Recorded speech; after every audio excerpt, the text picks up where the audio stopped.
Cheese plus cheese equals cheese. So today on Between the Eats, we're making a classic fondue.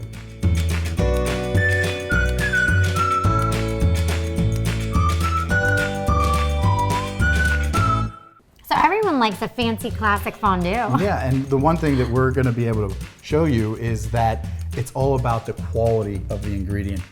You know, there's not a lot going on here. There's not a lot of ingredients, but Not at all. I feel like when you use the high quality cheeses, you don't Right. need a lot of fluff. And that's where all your flavor's at. Yeah. And we're doing a Gouda fondue today. Yes.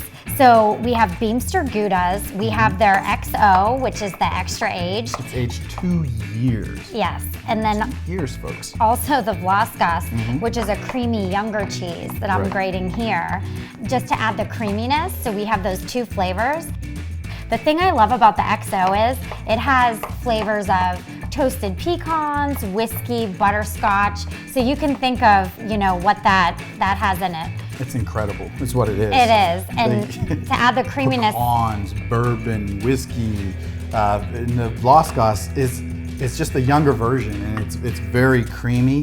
And when you're making a fondue, what you really want to emphasize is two cheeses. We're not just making this up. This is a classic fondue. You don't have to absolutely use two cheeses, okay. but you really should, because that's what you're doing, is getting those different flavors into your fondue. Okay, wait, what are you doing with this garlic? All right, so I'm just rubbing it along the bottom of this pot. And this is not a fondue pot, right? This is not a fondue pot. Okay. It's a regular sauce pot that you could have at your house. And that's, right now what we're showing you is that if you do not have a fondue pot, Yes.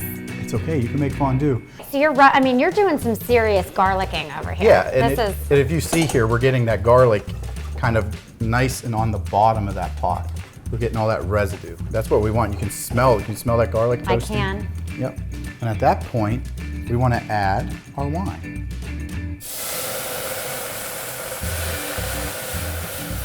And what are we doing? Just a white wine. Just Any a white kind of wine. white wine? Whatever's your favorite. Yeah. Okay.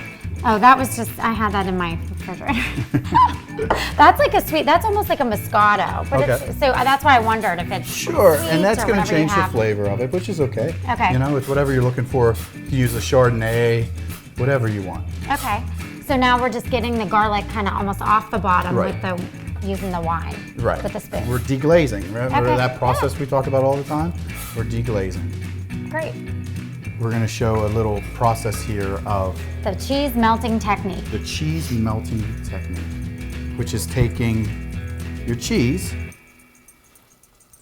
So we put the Vlaskas in first, and now we're putting our XO in. Okay. Okay.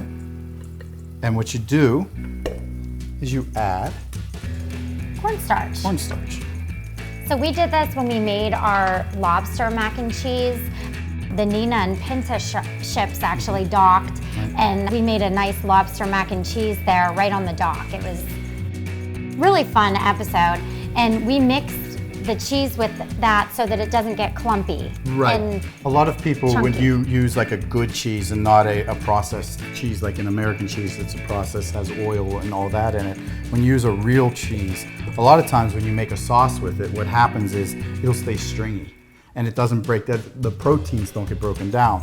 Well, the coating the cheese with the cornstarch is a way of breaking down those proteins, and it helps thicken your sauce at the same time. The other thing that will work is an acid. An acid does the same thing for your cheese. We have the wine for that. So double whammy. so in the It will not be clumpy.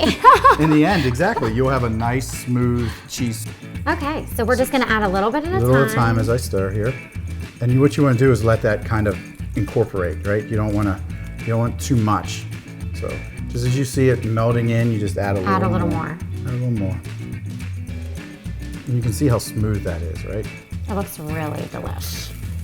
So it looks really, really creamy. So all we've done is the garlic, we put the wine in, and Right. then now we're melting the cheese. Correct. So what other flavors are we gonna put in? Just actually 2 more ingredients. Okay. We have cracked black pepper, Okay. and that's up to you, really, the amount that you want. If you want it all, I love cracked black pepper. Okay. And we're gonna use nutmeg.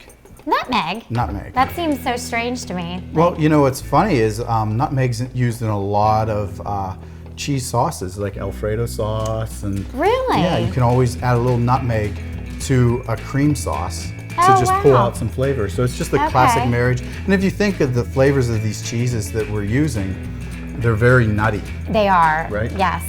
So it's, as you can see, this is very smooth, It looks delicious. very smooth. And now we're going to add our cracked black pepper. Or going to the dentist, We're whatever you going to prefer. the dentist, right? That is the loudest. I mean, I love it, but it's like, It is very like they're drilling. Look out. And then our nutmeg. Okay. There you go. And there- Super easy. I mean, really easy.